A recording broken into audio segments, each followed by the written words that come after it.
Hey, so before we get into tonight's video, I want to look you in the eye and apologize. I know that I promised you this full day 7 teaching will be live at 7, and obviously the clock has left the deadline in the dust. Life happened, tech issues happened, and things got delayed. I hate missing a promise to you guys, so thank you for your patience and for sticking around. But honestly, now that we're finally here, I truly believe that the timing of this release is exactly when someone watching needs to hear it. So let's get into it. If you spent any portion of your life feeling like you're an outsider looking in, like you're an anomaly in the room, the glitch in the system at your workplace, your family, or even in your local church, I want you to lean in closely right now. Welcome to the full day 7 teaching of our Heart of God series. Tonight, we're tackling a subject that hits a raw nerve for millions of people: the heart of God for the outcast. Over the last 6 days, we've been mapping out the character of God. We aren't just looking at random theological concepts. We've been tracking where God's heart actually moves. On day 5, we saw his fierce heart for protection for the widow, the vulnerable. Yesterday, on day 6, we looked at his heart for the rest, for the weary, the exhausted. But tonight, on day 7, we shift from those who have run out of strength to those who have been stripped of belonging. We're moving from the tired to the excluded, because while the weary lack energy, the outcast lacks a place at the table. Now, here's the cultural reality. Human beings are obsessed with a high stakes game of drawing circles. From the middle school cafeteria to corporate boardrooms, and unfortunately, even down the hallways of modern religious institutions, our favorite game is deciding who's in and who's out.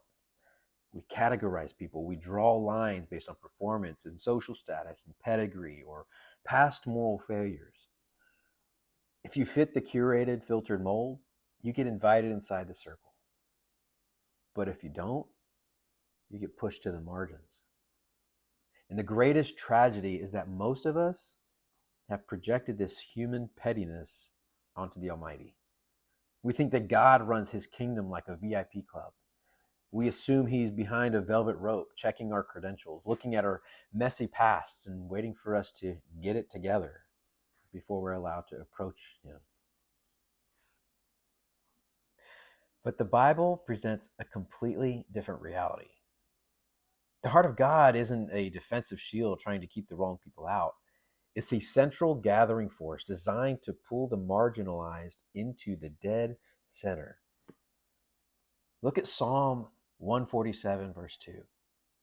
It says, "The Lord builds up Jerusalem. He gathers the outcast." Notice the verb. He doesn't say he tolerates them. It doesn't say he begrudgingly lets them slide past the gates if they promise to behave. It says he gathers them. Where the world draws a circle to keep you out, God is actively building a table specifically designed to bring you in. If you want to see what this looks like in real life, you have to look at the life of Jesus. In Luke chapter 14, Jesus tells a parable that completely shatters religious elitism. He talks about a master who throws a massive, extravagant banquet. The prominent, wealthy, A-list guests all start making excuses as to why they can't come. They're too busy with their land, their businesses, and their private lives. So watch the master's response in verse 21. He doesn't cancel the party. He tells his servant, "Go out quickly into the streets and the alleys of the town and bring in the poor, the crippled, the blind, and the lame." Catch the weight of that word, quickly. There is a divine urgency in the heart of God when it comes to finding the people society has thrown away. For God, the outcast isn't an afterthought. The outcast isn't a charity project or a PR stunt to look progressive. In the kingdom of heaven, the outcast is made the guest of honor. Think about the legal and the social framework of the ancient world. If you were an outcast, like someone suffering from leprosy, you were legally declared unclean. You had to stand downwind from people. If a clean person touched an unclean person, the clean person instantly became contaminated. The defilement was contagious. But when Jesus walks onto the scene, a structural revolution happens. A leper falls at his feet, and Jesus does the unthinkable. He reaches out his hand and he touches him. Theologians call this a paradigm shift, because when Jesus touched the outcast, Jesus didn't catch their mess. They caught his mercy. His holiness didn't pull back in disgust. His holiness invaded their brokenness and made them whole. He didn't fear their label, and he doesn't fear yours. I need this to sink deep into your spirit tonight. You can stop auditioning for a God who has already chosen you. If you're sitting there carrying the weight of a divorce, the shame of an addiction, the scars of church hurt, or just the quiet, dull ache of never feeling like you're good enough for the religious crowd, or anybody else for that matter, hear this truth.